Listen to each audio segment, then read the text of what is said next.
Tšau!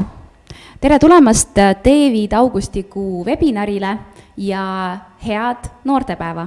Mina olen Elisaveta, töötan igapäevaselt Eesti Noorteühenduste Liidus ja olen ka David Noor, sellepärast olen täna siin. Ja mina olen Tiina Nõmm, töötan igapäevaselt Tallinna Haridusametis ja noorteplatvormi noortegija kommunikatsioonispetsialistina. Ja tänases webinaris keskendume siis rahvusvahelisele noortepäevale ja seetõttu räägime toidusüsteemist ja selle jätkusuutlikkusest elanikkonna ning planeedi seisukohalt. Ja lisaks meile on siin stuudios täna ka 2 eksperti, kes end kohe teile tutvustavad. Tere, mina olen Johanna Kuld ja ma olen Eesti Rohelises liikumises huvikaitseekspert. Ja tere, mina olen Mart Valner, mina olen arengukoostöö ümarlaua kommunikatsioonijuht erialalt siis. Aitäh! Väga hea, meil on täna väga huvitavad inimesed siin, loodame, et saame kõikidele küsimustele vastuseid. Kui teil on küsimusi, siis me julgustame teid kirjutama kommentaaridesse ja mul on siin võimalus vaadata neid küsimusi, et kui mingi küsimus tuleb, siis me kindlasti seda ka küsime meie eksperditelt ja võib-olla meie hoopis noortena oskame nendele vastata, kui teil on mõni küsimus meile. Aga ma arvan, et alustame sellise, kuidas ma ütlen, ta ei ole kõige kergem küsimus, aga alustuseks, et miks need noored, kes seal meid vaatavad ja miks meie üldse siin Tiinaga istume, miks meie peame täna kuulama ja kaasa mõtlema ja üldse huvituma toidusüsteemide jätkusuutlikkuse teemadesse, et miks see noor peaks meid täna kuulama?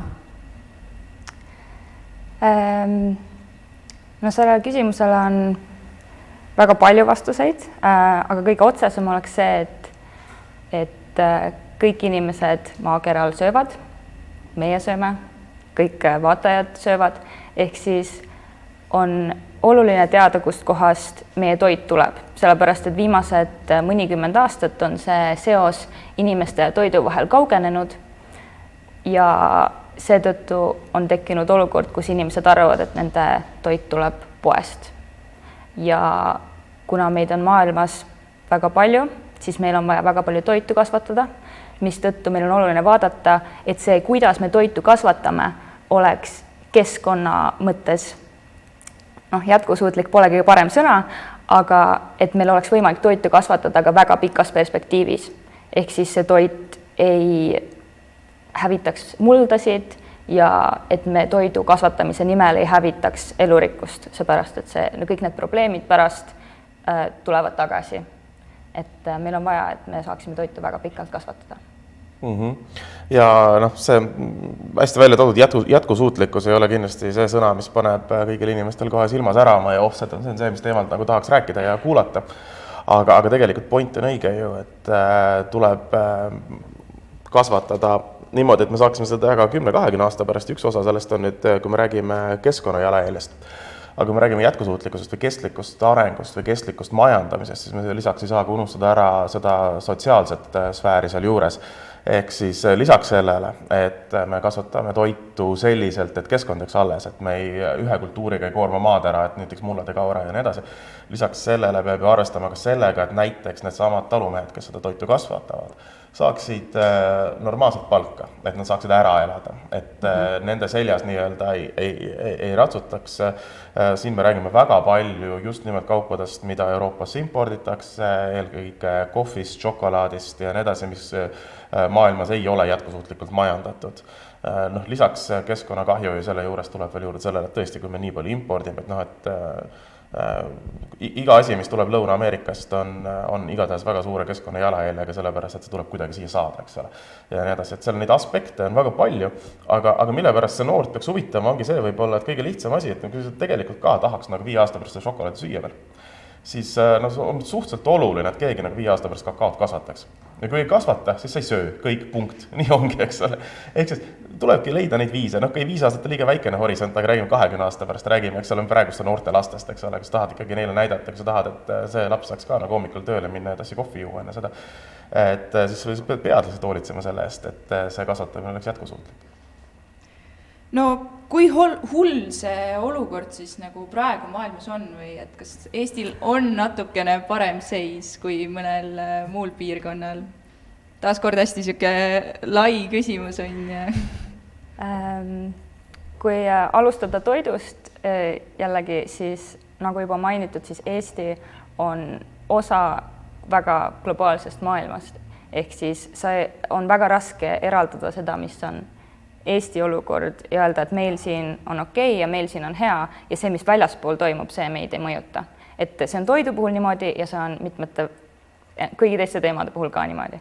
Et kindlasti, kui me vaatame ainult isoleeritult meie looduslikke võimalusi või võimekust, mis meil on toitu kasvatada, siis kindlasti on see meil parem kui mitmel pool mujal, kus on väga nagu linnastunud ühiskonnad või väga väikse pindala elab hästi palju inimesi.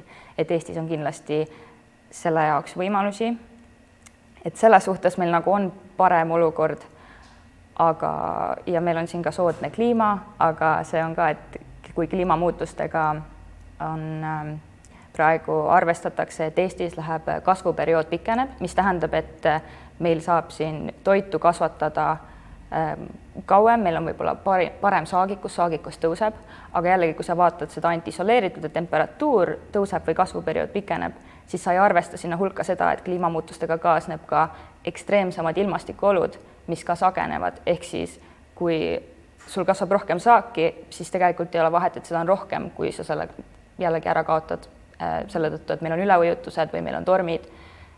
Et see on nagu, sellele küsimusele on väga keeruline vastata, et meil on kindlalt parem. Et kindlasti see nii ei ole. Ja kokkuvõttes maailmas on asi ikkagi suhteliselt pekkis. Et väga ausalt, eks.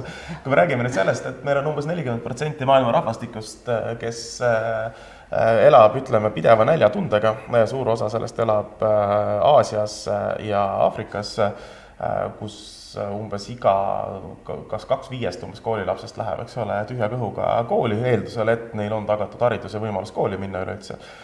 Siis nii-öelda globaalselt vaadates on asi ikkagi suhteliselt nukker. Eriti kuna ka kohapeal tarbitud või toodetud toit ja toodetud toorained tihtipeale eksporditakse sealt minema, nad kohapeal seda ei saa tarbida, eks ole. Et sa võid olla väga suur riisikasvataja, kui seda riisi kohapeal ei tarbi, siis sinna pole midagi teha. Euroopas on selles suhtes asi väga hästi, et me väga palju toodame koha peal, põllumajandus on suhteliselt heas seisus, kuigi sellega nüüd tekib aina rohkem ja rohkem probleeme tänu kliimamuutustele. Teine asi ka tänu sotsiaalsele olukorrale, sellepärast, et üleüldse Euroopas on väga suur probleem sellega, et nii-öelda noored, ehk siis ka juba nii-öelda 30-ndates, 40-ndates võtame veel, ütleme nii-öelda noorem. See põlvkond ei taha enam võtta oma vanematelt üle seda põllumajandamist. Nad ei taha hakata põllumeheks. Seesama asi, võt me Eestis nii täpselt tea, ma olen Euroopas seda kuulnud. Eelduslikult on Eestis umbes see sama olukord. See on suuresti seotud sellega, eks ole, et kuna tootmine Euroopas on suhteliselt kallis, kuna Euroopa keskkonnanõuded on suuremad kui mujal maailmas, siis tegelikult kasumimarginaalid jäävad suhteliselt väikeseks, mis tähendab seda, et see ei ole see, et põllumees ei ole põline rikas enam. Seda on nagu väga keeruline öelda. Lisamegi sinna juurde seda, et üks asi, mida ju toidukasvataja eelkõige ja kõige rohkem tahaks, oleks see, et ta teab, et tal on iga suvi samasugune ja ta teab, ta saab selle saagi iga suvi kätte, eks ole. Me vaadates nüüd lähitulevikku 10-20 aastat, see võib öelda, et see on nagu asi, mis on nagu kõige vähem garanteeritud üleüldse nagu toidu kasvatamise juures. Ehk siis Euroopas kindlasti tulevikus on neid probleeme ette tulemas veel väga palju, mis puudutab just kohaliku toidu tootmist ja võib-olla läheb hästi paremaks, kuna toiduaine tootmine on ka suure keskkonna jalajäljega. Siis seoses sellega nüüd hästi bürokraatlikult rääkides, siis eelmise juunikuu lõpus ju Euroopa Liit võttis vastu ühise põllumajanduspoliitika lepingu aastateks 2023 kuni 2027, milles on väga suur osa just nimelt sellel, et kuidas seda keskkonna jalajälge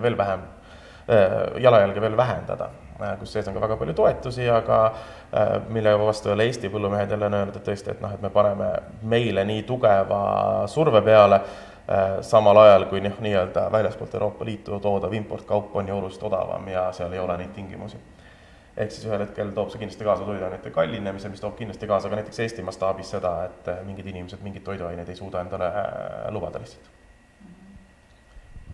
No mulle näiteks meeldib endale kasvatada kodus asju, ehk siis, et mul oleksid endal selle aknalaua peal midagi ja siis mul vanematel on aed, kus mul on suvel tomatid ja kurgid ja kõrvitsad, et selles mõttes, kui praegu ütlesite, et noored ei taha üle võtta selle põllumajandus, siis ma ei tea, kas ma ka tahan emal pärast võtta üle selle aeda ja kasvuhoone ja seal neid asju teha, kas mul on selleks aega.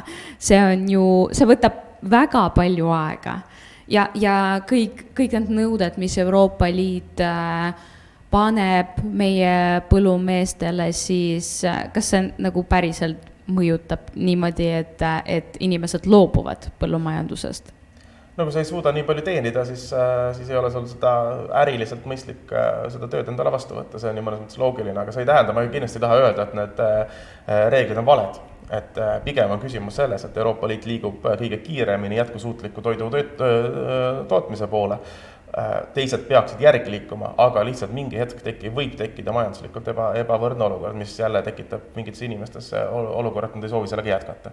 Me ei räägi ühest kasvuhoonest, kui me räägime, et ma hakkan nüüd põllumeheks, siis see tähendab 1000 kasvuhooneid, eks ole, et mul on hektarite kaupa maad, mul on kari või põld või mis iganes, mis iganes suunas on see otsus minna.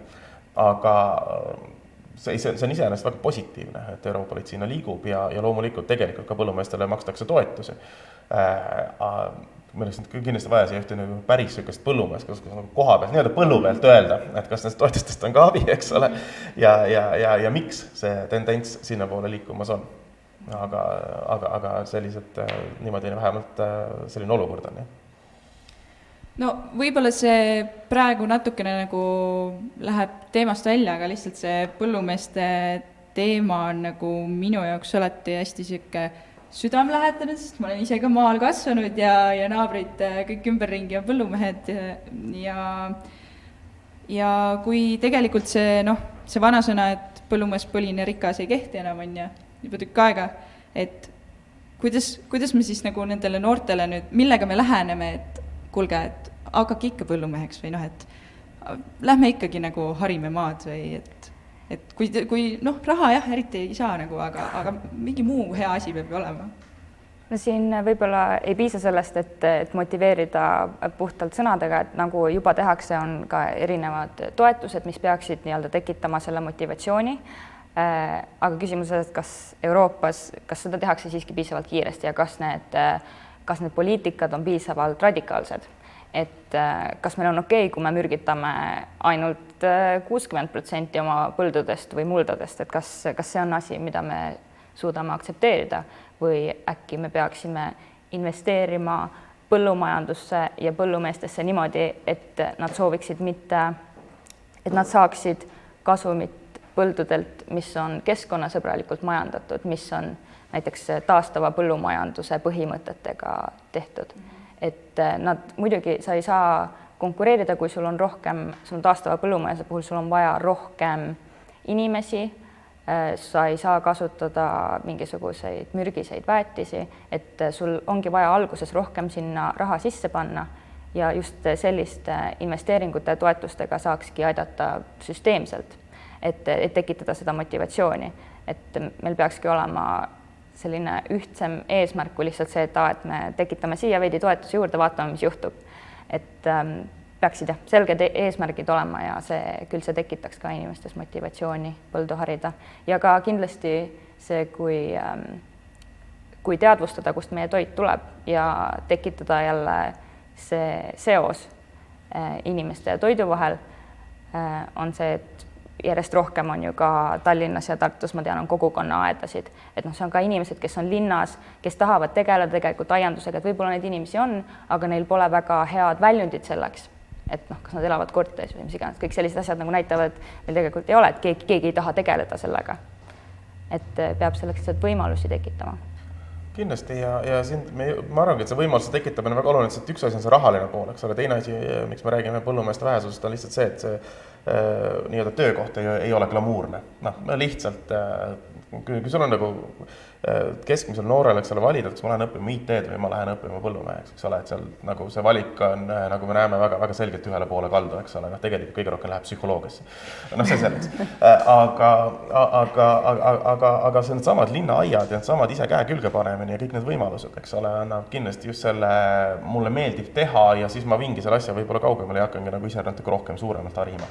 Ja võib-olla mingi hetk, eks ole, kui me räägime 20. sajandil oli hästi tugev tsentraliseerimine, me läksime hästi suurtesse, Eestis me läksime sunduslikult, eks ole, sovhoosidesse, kolhoosidesse üle, aga ütleme läänemaailmas lihtsalt, mida rohkem kapitali, seda rohkem maad, seda rohkem tekkisid sellised suured istandused, suured ettevõtted. Võib-olla see asi hakkab mingil määral tagasi minema mingi hetk tendentsina, et ongi sul ongi sinu 10 lehma, eks ole, ja sinu nagu 2 hektarit maad ja meil on hästi palju väikepõllumehi, kes teevad seda nii-öelda, et ma enda ja oma küla toidan ära ja sellest piisab ja see ongi äge, eks ole, ja me teemegi koha peal, meil on toidukindlus, siin on kõik olemas, mingid paar üksikut asja toome kuskilt väljaspoolt, eks ole. Et selliseid tegelikult ju ökokogukondasid on proovitud ja mingisuguse arvuni need töötavad väga hästi.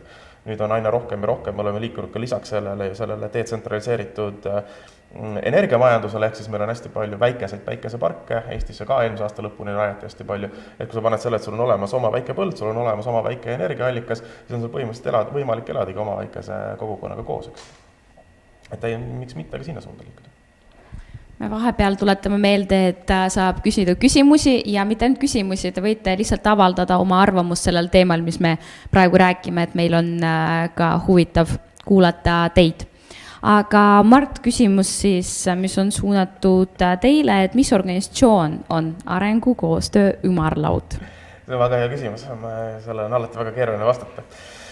Ühesõnaga, ÜRO-l on 17 kestliku arengu eesmärki, mille suunas peaksid kõik riigid liikuma ja mis peaks teoreetiliselt aastaks 2050 umbes tooma meil ikkagi suurepärase ja vaesuse vaba puhta maailma.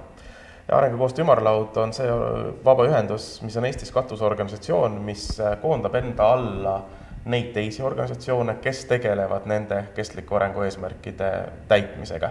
Näiteks Eesti Roheline Liikumine samamoodi on meie üks liikmeid, kes tegelevad väga konkreetselt keskkonnahoiuga, liigirikkuse säilitamisega ja nii edasi, eks ole.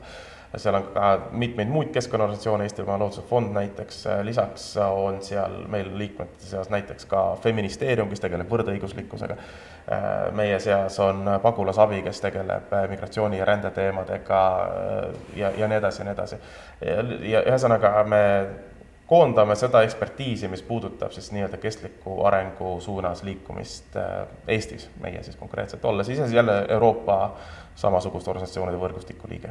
Hästi keeruline seletus, ma tean seda, mult on seda küsitud.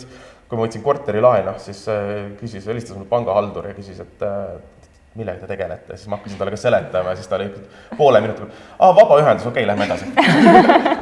et ühesõnaga jah, vabaühendus, mis tegeleb, on katusorganisatsioon väga paljudele teistele vabaühendustele.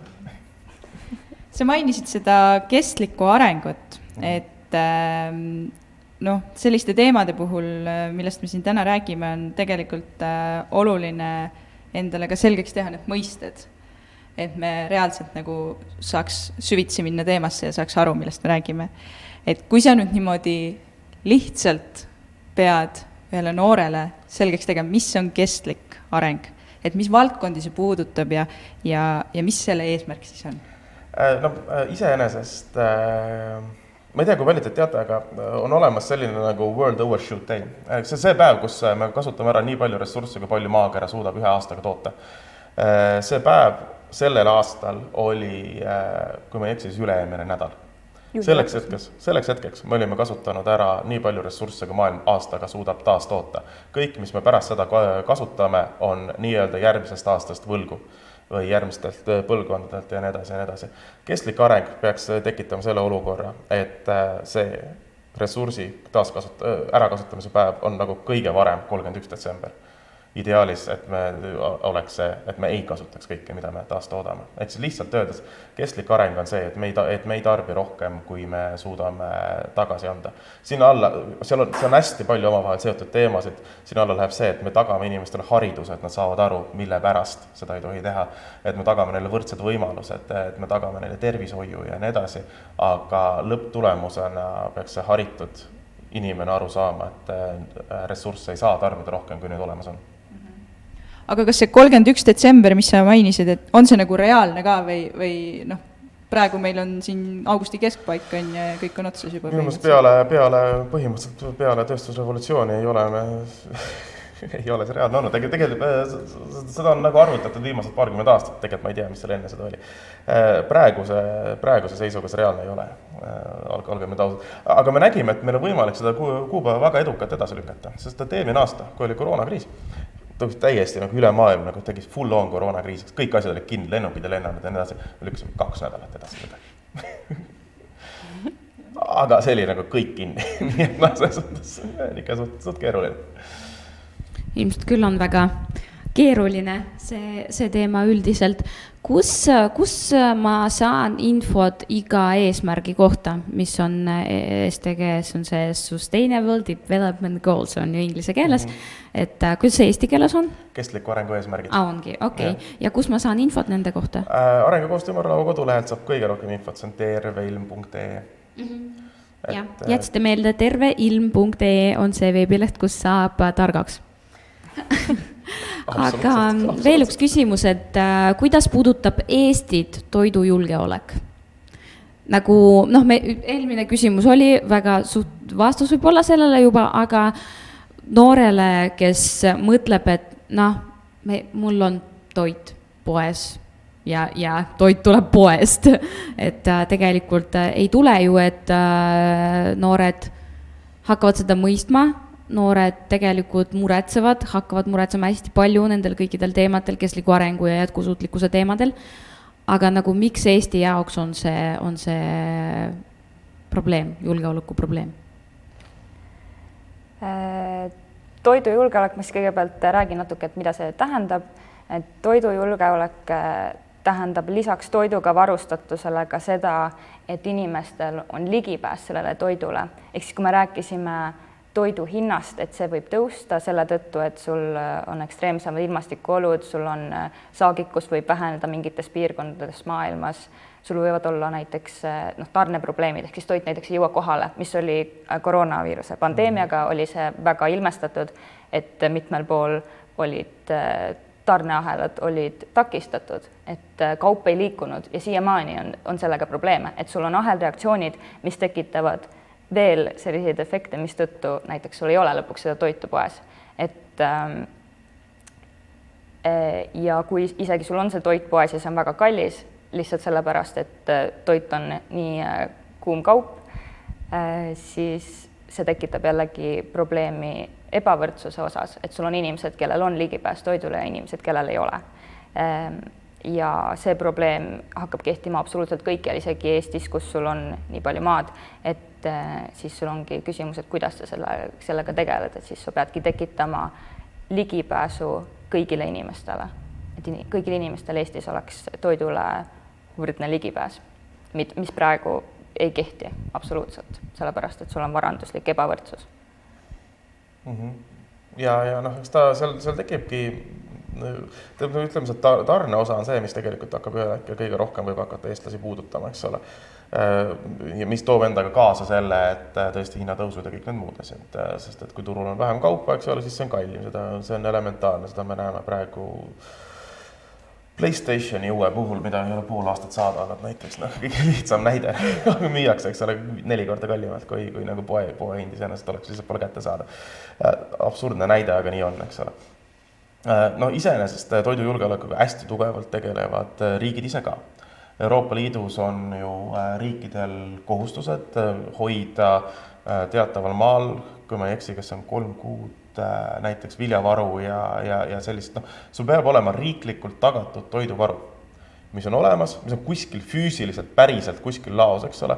Kui juhtub nüüd selline kriis, et ükski lennuk ei lenda ja ükski auto üle ei sõida ja poes saab toit otsa, siis on sul olemas riiklikult mingisugused varud, et ikkagi nagu koha peal saaks toota.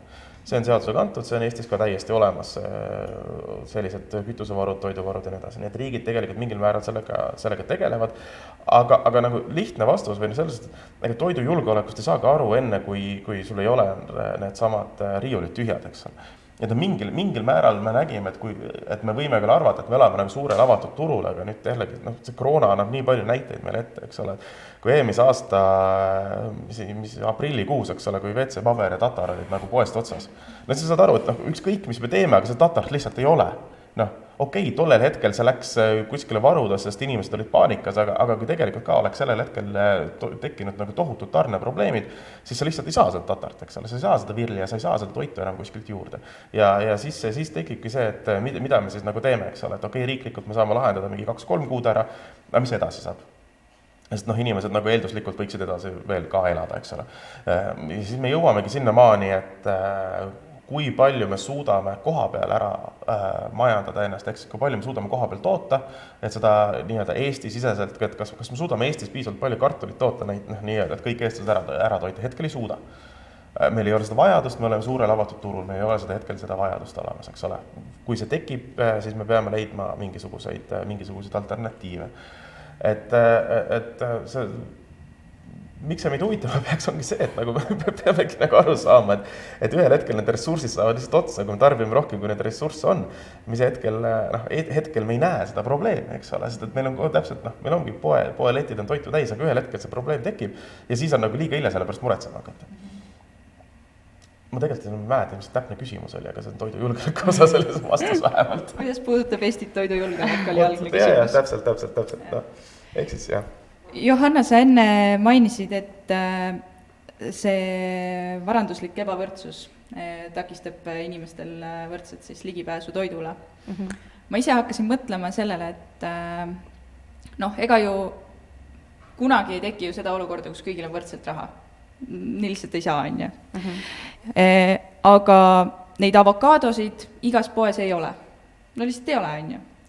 Aga siis ma jäin nagu mõtlema, et kas mul üldse on seda avokaadot vaja? Sest tegelikult ju sellest on enne ka räägitud, et nende see kasvatamise ja see siia jõudmise protsess tegelikult, et nad meile poodi jõuavad, on väga energiakulukas siis, nõuab väga palju vett ja ühesõnaga see need kasulikud rasvad, mis ma sealt saan, on ju, tegelikult ei ole seda kõike väärt.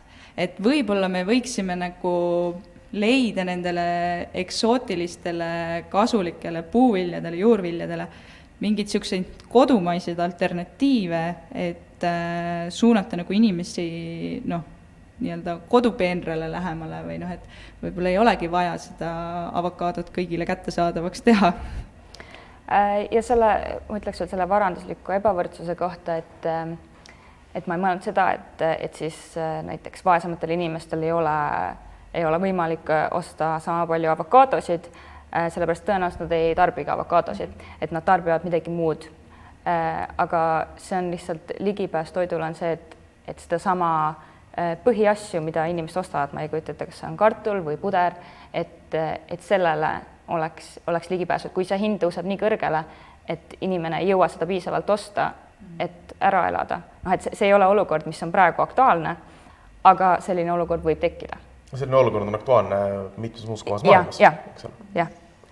Et eestlased arvavad, et see neid kuidagi ei puuduta, aga me peaksime selliseks olukorraks valmistuma ning just täpselt on, kui me räägime sellest, et mida nagu tarbida või mida kasvatada, et siis ongi oluline tarbida võimalikult hooajalist toitu, mahedat toitu, kohalikku toitu.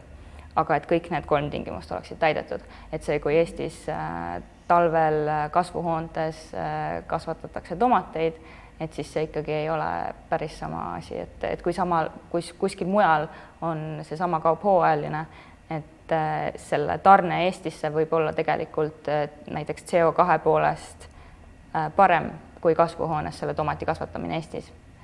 et see on nagu, see ongi väga keeruline selle osas, aga kindlasti väga hea point, et meil ei ole võib-olla vaja nii palju neid eksootilisi puuvilju ja et rohkem hindaksime, mida me saame koha peal kasvatada. Et Eestis ka näiteks me ise toodame enda tarbeks 55% köögiviljadest, mida me kasutame, mis minu jaoks oli madalam protsent, kui ma oleks arvanud, ja puuviljadest ainult 10%. Et 90% me toome sisse. Et see on kindlasti asi, mida saaks ka muuta. See on kindlasti mingil määral ka see, et meil on väga hooajaline tootmine, et me räägime puuviljadest, me räägime, eks ole, september kuni oktoober põhimõtteliselt ju. Muul ajal Eesti puuvilju värskeid on ikkagi väga keeruline saada, aga kindlasti, aga inimesed ikkagi ju, mina ütleks küll, et eestlased, kui on võimalik, siis ikka ostad ju poest seda nii-öelda Eesti õuna, eks ole, mis siis poole õuna on 3 korda odavam mingil põhjusel. Aga kindlasti seal on asjad, mida me teeme ka mugavusest, et me impordimegi neid eksootilisi puuvilju, sest see on mugav selle asemel, et mõelda, et äkki me kuidagi saaks hoiustada või nagu säilitada neid samu asju, mis meil siin Eestis on. Et selle asemel, et näiteks eksportida. Aga see alternatiivkulu on hästi huvitav, minu meelest Mondo, ma ei tea, kas nad on juba välja tulnud sellega või need tulevad välja ühe ägeda kaardimänguga, kus sul on küsimused selle üle, et kummal on suurem süsiniku jalajälg, eks ole, ongi need samad küsimused, et kas sõita autoga kuhugi või sõita lennukiga, eks ole, kas toota nii ja nii palju elektrit versus tuua, eks ole, asjad sisse, et nagu niisugune hästi huvitav maailmavaateline mäng, seda peab uurima, kas see on juba neil valmis või ei ole, sest neil oli kunagi see inglise keeles, nad pidid testindama. Mul on hea meel, et meil on David ja teie, kes te tulete ja räägite sellest, aga see mäng on näiteks üks hea võimalus saada teada nendest asjadest, aga kuidas noored peavad teadma sellest, et Eestis toodetud tomatid talvel on nagu toodavad rohkem halba meie maailma kui need, mis on toodud väljaspoolt, et nagu need loogilised järeldused on ju loogilised, mis on minu siin eestimaine, on parem ja kvaliteetsem ja nagu ei ole nii kahjulik, aga vaadates mõningad firmasid sa oled samamoodi, et nad kirjutavad, nad on öko, no ei ole ju, no sa ju näed ja nagu kust peavad noored saama siis seda infot? Kas nad peavad nii palju ennast harima, et teadma, et see süsiniku jäljälg on suurem siin, kui Eestis toodetakse, mitte kui tuuakse väljaspoolt? Jah, rohepesu on väga suur teema praegu igal pool, aga selle keskkonnateadlikkuse ja selle iseenda harimise koha pealt on küll see, et siin on vastutus lükatud nii palju tarbijale. Et isegi kui sul on mingisugused sertifikaadid ja asjad, et siis inimesed on ka nende suhtes skeptilised ja tihtipeale asjad on kallimad. Et seda infot on nagu nii palju, et mida sa peaksid vaatama ja kas see, mis nende kodulehel on kirjas, on hea või et mida tähendab süsiniku neutraalne. Et see on tõesti niimoodi, et umbes, et tee nii palju, kui sa jaksad, aga sa ei jõua kunagi nagu sinna lõppu, et võt nüüd mu tarbimine on eetiline, võt nüüd mu tarbimine on võimalikult keskkonnasõbralik, et selle puhul on küll nagu on kurb, et see peaks olema asi, mida koordineeritaksegi kuidagi teistmoodi, et seda peab vaatama süsteemselt, kui et see, et individuaalne tarbija on see, kes vastutab selle eest, mida ta tarbib, muidugi vastutab, aga kogu vastutus ei peaks temal lasuma. Et see peaks olema ikkagi firmad ja riigid, kes teevad selle süsteemi selliseks, et see ei ole niivõrd keeruline. Et minu jaoks on hea näide see, et sul on näiteks märk tootel, kui see on orgaaniline või kui see on fair trade, ehk siis õiglane kaubandus, aga miks ei võiks hoopis nendel toodetel, mis ei ole õiglane kaubandus, olla peal märk orjakaubandus. Võt see on toodetud niimoodi, et selle käigus on kasutatud laste tööjõudu või inimestele ei ole makstud õiglaselt, et miks need tooted, et siis oleks palju lihtsam filtreerida. Et miks ei tehta seda näiteks, et mul on nagu alati see mõte olnud, et miks ma pean vaatama, et see on nagu eriti hea kaup ja see on tavaline. Et see ei ole tavaline, see on see, mis on nagu kõige halvem keskkonnale ja inimestele, ehk siis ühiskonnale üldiselt. See märgisüsteem, see on üleüldse selles suhtes, et Miks asi on, mis on biomärgid, eks ole, see Põhjamaade luik ja kõik need muud, neid on vist mingisugune 5 või 6 erinevat, eks ole, siis me räägime toiduainemärgisest, mida annab see Eesti Toiduainetööstuse Liit välja, eks ole. Et kui sul on Eesti lipumärk ja sul on suitsupääsukese märk ja sul on mahetöötuse märk ja sul on mingi Eesti põllumajanduse märk, mul on kunagi anti voldik, seal oli nagu 2,5 voldik, kõik need märgid, mine sellega poodi, et nagu missugust liha ma tahan osta, no ei lähe, eks ole. Teie teate, kui on Eesti lipumärk peal, see ei tähenda, et see on Eesti kaup, see tähendab, et see on Eestis pakendatud. Ainult siis, kui on suitsupääsuku, ainult siis on Eesti kaup. Nagu. No, miks ma pean tarbijana teadma, ma näen Eesti lipu, see on Eesti oma, no ostan, eks ole. Mis siis, et see on kuskil Poolas iga, eks ole.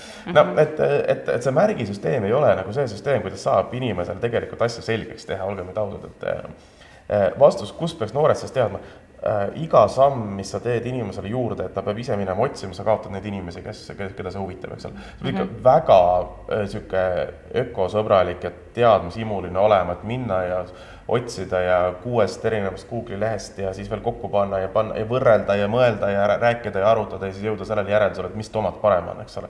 No sa ei tee seda seal kuskil ees.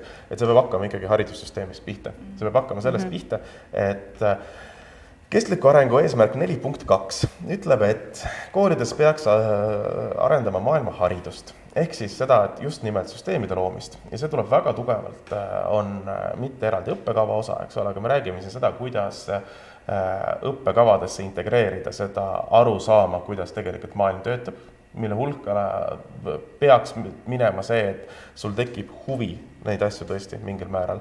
Mingi maani, see tõesti lõpuni ei saa, eks ole, täiesti eetiline olla, aga mingi maani huvi uurida, huvi teada saada ja ka seal mingitest maailmaprotsessist aru saada, eks ole. Aga kuidas seda integreerida õppekavas, see on juba ju väga tugevalt õpetajate enda teha.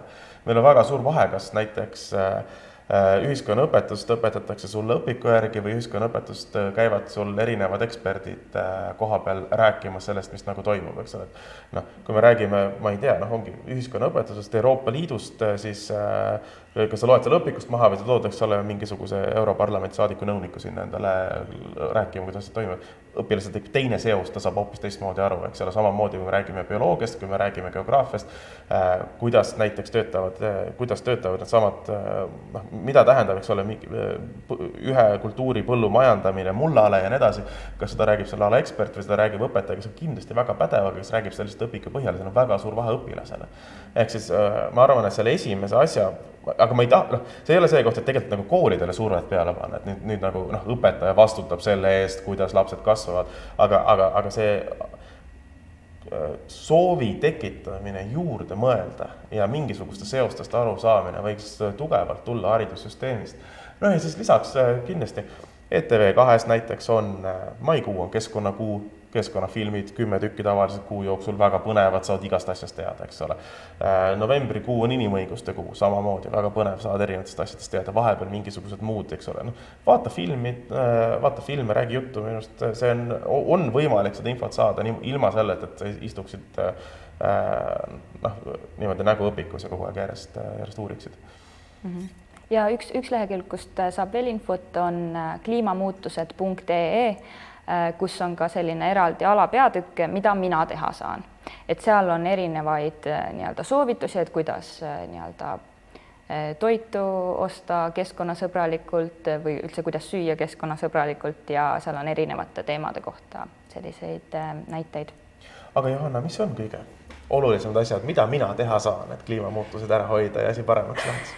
See on asi, mida alati küsitakse ja mulle just meeldib rääkida hoopis süsteemist, kui et individuaalsetest käitumistest, et see on nagu minu jaoks on individuaalne käitumine on teisejärguline, et olulisem on see, mida inimesed teevad kogukonnas ja mida nad teevad selleks, et üritada seda süsteemi mõjutada, et kui sa mõistad, et see süsteem ei ole hea, et siis kuidas sa nagu üritad organiseeruda niimoodi, et sa mõjutad seda süsteemi ja ütled, et hei, meile see ei sobi, me tahaks, et oleks teistmoodi.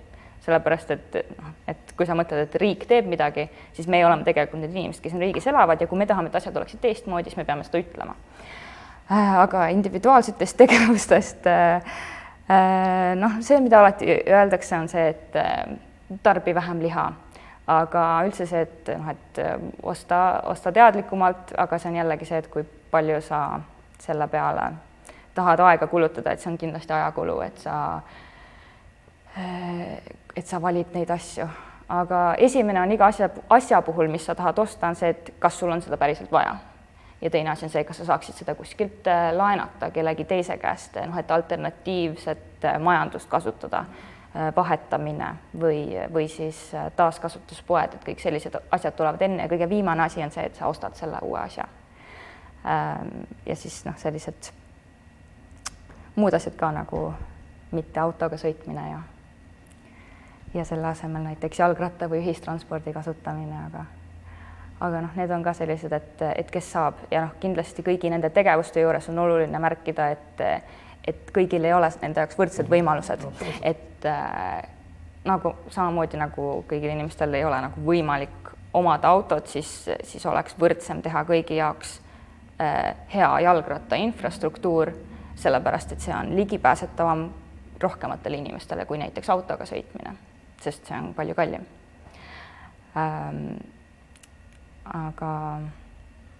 Aga jah, ma ütleks, et enda harimine on kindlasti kõige lihtsam asi, mida inimesed saavad teha. Et kui sul on aega, siis võta ja loe, uuri just võib-olla nende aspektide kohta, mis sind ennast rohkem huvitavad ja siis tegutse vastavalt sellele, mis tundub sulle õige. Et siin ei ole seda ühte asja, mida kõik peaksid hakkama tegema. Et kõigil on erinevad võimekused ja erinevad võimalused, et see, kui sa elad näiteks koos oma vanematega ja nemad ostavad kogu toidu, kas sa saad mõjutada seda, mida nad ostavad, võib-olla saad nendega rääkida sellest, et ka rääkida oma pere ja sõpradega ja niimoodi nagu hakata mõjutama. Aga ma nõustun selle isikliku ja süsteemse nii-öelda mõnes mõttes nagu vastandamisega või nagu sellega, et süsteemne muutus on olulisem kui isiklik muutus. Hästi lihtne või näide, eks ole, et nüüd 3 kuu pärast on järgmine kliimakonverents Glasgow's, eks ole. Kas see, et nüüd sõita lennukiga Tallinnas Glasgow'sse, millel on keskkonna jalajälg, selle jaoks, et leppida kokku, et kõik riigid võtavad mingisuguse suure otsuse vastu ja asja paraneb, siis see lennureis on seda väärt, eks ole. See on oluliselt parem, kui istuda Zoomis ja olgem ausalt, see lepingud ei tehta, konverentsisaalis lepingud tehakse seal pärast kohviklaasi taga või mitte kohviklaasi taga. Nii, et ses suhtes mõnikord tuleb need alternatiivkulud ette võtta ja selles suhtes ongi, et sa ei saa seda isiklikku jalajälge nulli viia, sest et mõnikord sul on vaja seda teha, et süsteemne muutus oleks lihtsalt suurem ja parem. Minule jäi siit 2 mõtet kõlama, et esimese puhul ma just nagu jäin enda peale mõtlema, et kui mina nüüd näiteks õhtusöögi ajal vaatan telekat, söön ja mõtlen, et kuidagi peaks nagu natukene nagu ikkagi enda seda kliimasõbralikkust suurendama või midagi nagu ma peaksin enda käitumises muutma. Ja siis ma võtan selle artikli lahti, mis räägib näiteks sellest hiljutisest ÜRO raportist, mis tuli ja seal on kirjas siis keegi ajakirjanik on näiteks välja toonud 10 asja, mida ma ei tohi teha või mida ma ei peaks tegema. Nii. Aga ausalt öeldes mulle, kui nii-öelda tavainimesele on need kohati nagu päris hirmutavad umbes, et ära kanna teksapükse, ära sõida lennukiga, ära sõida autoga ja siis ma jäängi mõtlema, et oota, aga mis ma siis teen või mis ma nende asemel siis teha võin, on.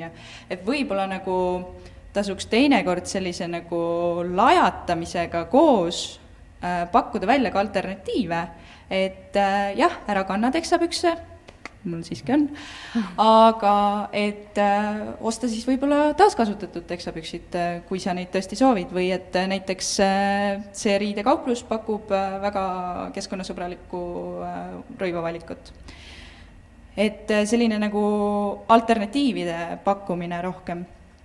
Ja teine mõte jäi mul kõlama sellest koolisüsteemist, et ma olen ise nagu sageli märganud, et ma olen selle haridusvaldkonnaga nagu puutun iga päev kokku tegelikult, et see ühiskonnaõpetus on sageli nagu natuke vaeslapse rollis. Et seda kohati mulle tundub, et iga kool teeb natuke nagu omamoodi, on ja, et kuidas just nagu hakkama saab, on ja. Et isegi kui võib-olla koolid tahaksid sellele keskkonna ja kliimateadlikkusele rohkem tähelepanu pöörata, et siis nad teinekord lihtsalt ei oska või neil ei ole seda ressurssi. Et võib-olla siin kohal näiteks aitaks ka see, kui nende roheliste organisatsioonide eeskõnelejad või esindajad pakuksid ka ise ennast koolidele rääkima. Et mina oma lapsepõlvest mäletan väga seda, et just seesama, mis sa välja tõid, et kui ka ekspert käis rääkimas, siis see mõjus tõesti natuke tugevamalt. et võib-olla sellist nagu kahepoolset koostööd nende organisatsioonide ja koolide vahel suurendada, et tegelikult ma usun, et koolid võtaksid sellised külalised nagu väga avasüli vastu, et võib-olla nad lihtsalt praegu ei tea, kelle käest seda informatsiooni hankida. Absoluutselt ja see on väga hea pointi, see kindlasti tuleb. Koolid võivad mõelda ka näiteks noored kooli algatuse peale, kus tuleb väga häid, väga pädevaid noori õpetajaid, kes kõik võtavad kaasa.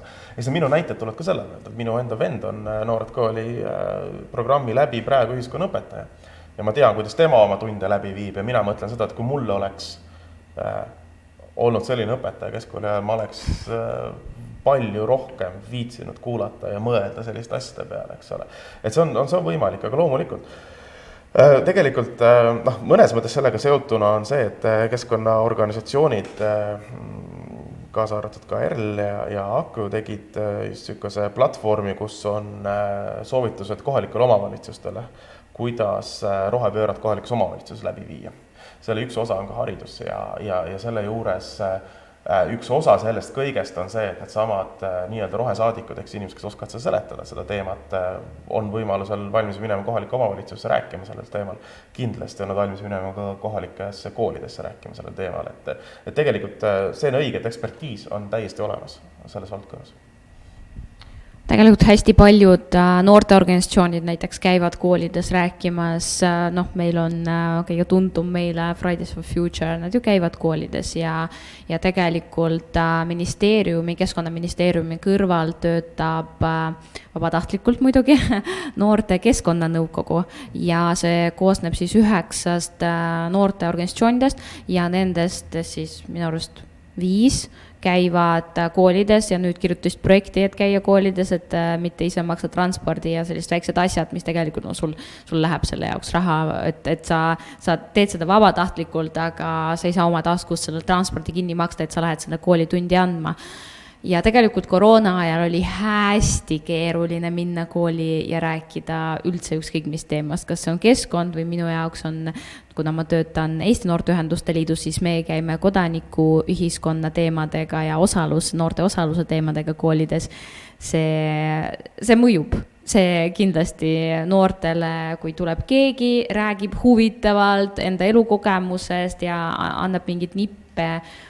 Ja tegelikult hästi palju sõltub õpetajast, et see on ilmselge, et me julgustame õpetajad ikkagi võtma mingid mitteformaalsemad õppemeetodid ja suunama noori mõtlema nendele teemadele. Aga mul jäi veel üks mõte Johanna sõnavõtust oli õiglane kaubandus. Et mina üritasin ise olla mitte üritasin või ikka veel üritan olla teadlik kodanik, teha on ju asju niimoodi, et see ikkagi tooks kasu meie planeedile ja keskkonnal oleks hea, aga kui ma näen neid märke, ma guugeldan, mis need märgid tähendavad, jah, neid on palju, üritame aru saada, aga see õiglane kaubandus, et siuke tunne, et seda ei ole üldse.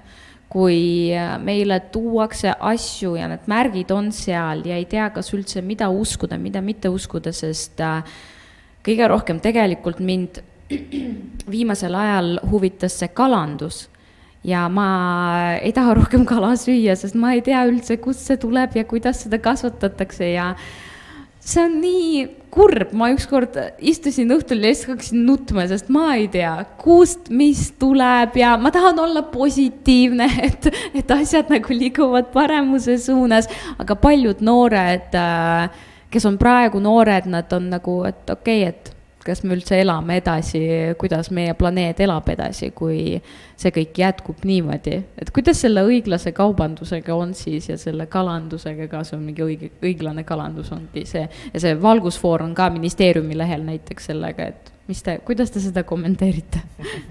Kalafoor on Eestimaa Looduse Fondi algatus, millega nad on siis märgistanud ära neid kalad, mis Eestis müüakse erinevates 3 kategooriasse, roheline, kollane, punane. Punane on see, et nagu hoia sellest eemale, kollane on see, et nagu aala lõhe puhul, eks ole, et vaata, kas see on tegemist kasvatuse lõhega või vabapüügi lõhega ja roheline need kalad, mida sa võiks süüa, mis on eelkõige Eesti vetes olnud, mida kõige rohkem soovitaks süüa. põhimõtteliselt minu teada siiamaani ainukene, kes seda kalafoori nagu päriselt kaubanduses kasutab, on Rimi. Aga kõige muu kohta on jälle see sama asi, et kui ma olen kalaleti ees, siis ma võtan lahti selle lehekülje ja siis ma hakkan sealt scrollima, et nii, nii, see nüüd see forelliote, mis ta on, Põhja-Norra, nii, et see nüüd kollane või punane või kuidas, eks ole. Et mis ei ole ka jätkusuutlik, see on jälle see, et see on tarbija peale lükatud tegelikult mõnes mõttes vastutus, tegelikult võiks olla kaupmees, kes seda kasutab. Aga globaalselt on kalakasvatuste ja asjadega muidugi väga palju probleeme, selle kohta väga palju filme. Õiglase kaubanduse puhul nüüd minu meelest on ligi 500 toodet Eestis müügil õiglase kaubanduse märgistusega, mis siis tähendab seda, et selle kauba tootmisel ei ole kasutatud lapstööjõudu, ei ole kasutatud mingisugust orjatööjõudu, selle kauba tootja ehk siis see põllumees reeglina on saanud õiglast tasu ja on hoolitsetud selle eest, et sellel ei ole liigset keskkonna jalajälge. Ja neid tooteid peaks umbes 500 tükki olema ja need kõik kahjuks selle sama põhjuse tõttu on kallimad kui teised tooted seal samas kõrval. Aga see ka nagu näitab meile, et mis see hind on, et see hind, mida me tavaliselt poes maksame, et see tegelikult ei ole õiglane hind. Et see tähendab, et kui see on väga odav, siis sa pead küsima, et miks see on odav, miks see on nii odav. Et kas see inimene, kes selle tegi, kas ta sai selle eest õiglast tasu, tõenäoliselt ei saanud. Et need odavad hinnad peavad kuskilt tulema ja need tulevad keskkonna ja inimeste arvelt. Aga õiglase kaubanduse puhul mina isiklikult vaatan sellele niimoodi, et kuigi see ei ole ideaalne, et see ei ole ideaalne süsteem, siis see on parim viis, kuidas üldse kuidagi mingisuguseid kaupu eristada oma vahel. Eks kui ma tean, et seal on probleeme, et kas seal ei ole üldse, et kas see on täiesti keskkonnakahjutu, see on kaheldav ja et kas neid asju suudetakse jälgida igas tootmise etapis niimoodi, et kõik on kindlasti nii, nagu need eesmärgid ette näevad, me ei tea. Aga igatahes see on parem kui see, mis on alternatiivid. Ehk siis seetõttu ma nagu ise üritan vaadata seda. Ja miks meil on neid tooteid vähe on ka sellepärast, et Eestis on nõudlust nagu vähem kui mujal maailmas. Aga seal on ka see, et sa oled sertifitseeritud, eks ole, sa ei saa nagu lihtsalt, sa ei saa suvalisele tootele seda peale panna, sul peab olema ikkagi see sert seal taga, eks ole. Ja tõesti, Kristina Männiga Mondost rääkisin, kes seda kõige rohkem veab, minu meelest, kui ma mäletan õigesti, siis tema lause oli, et õiglane kohvitass maksab 5 €. Alla selle ei ole võimalik, et see on õiglane kohvitass. See oli parastamist.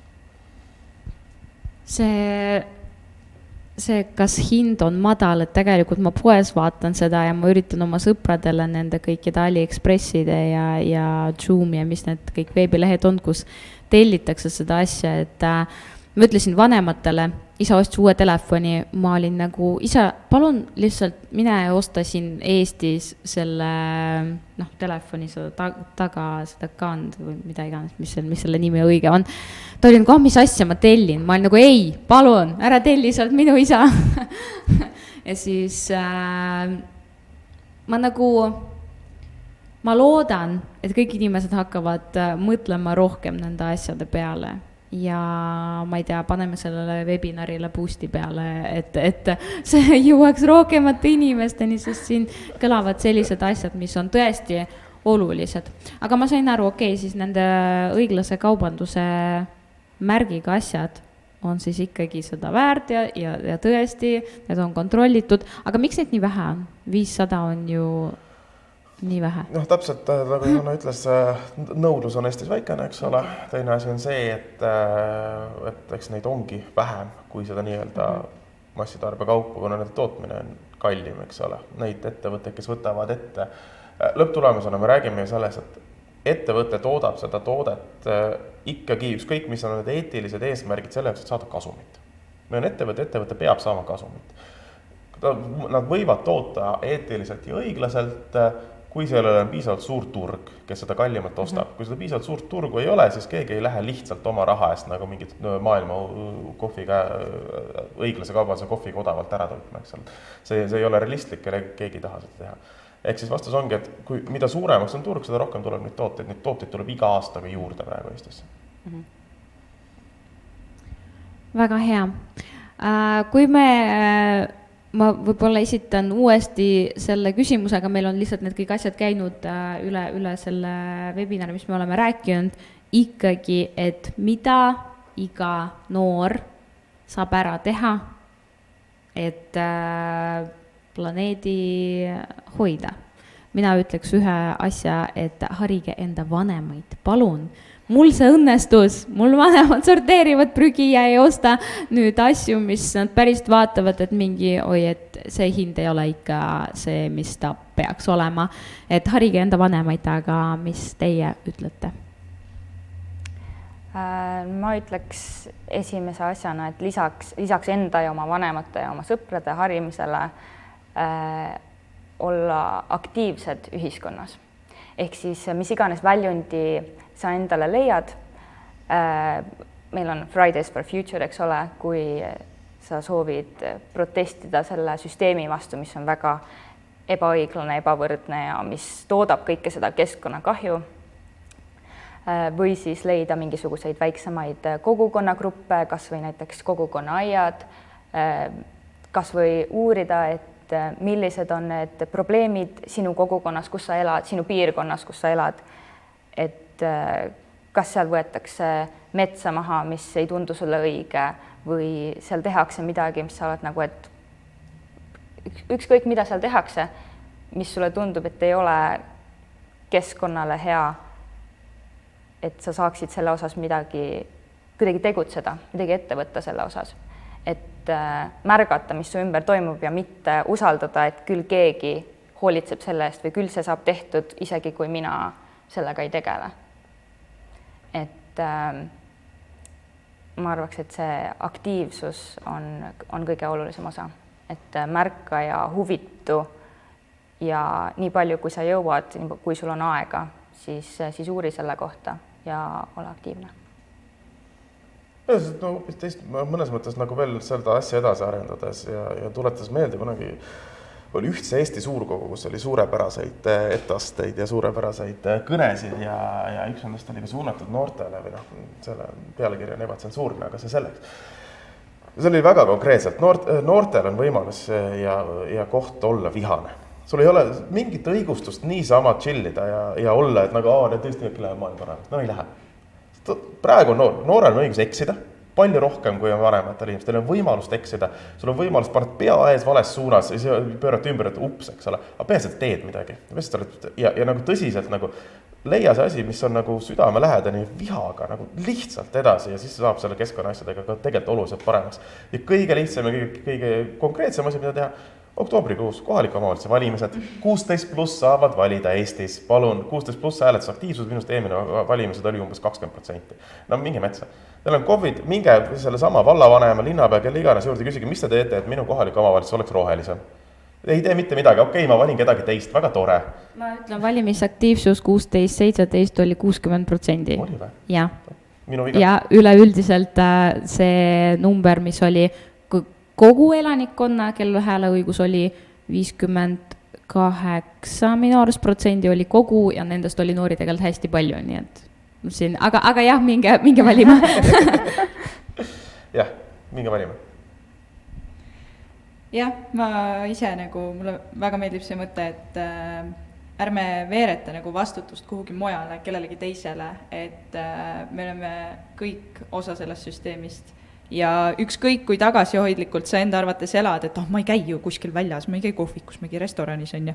Et siis ikkagi sa võid teha midagi väga kahjulikku tegelikult oma igapäevaelus, et lihtsalt võtkem igaüks natuke seda vastutust enda peale ja tõesti andkem nii palju endast, kui vähegi mõistlik ja võimalik.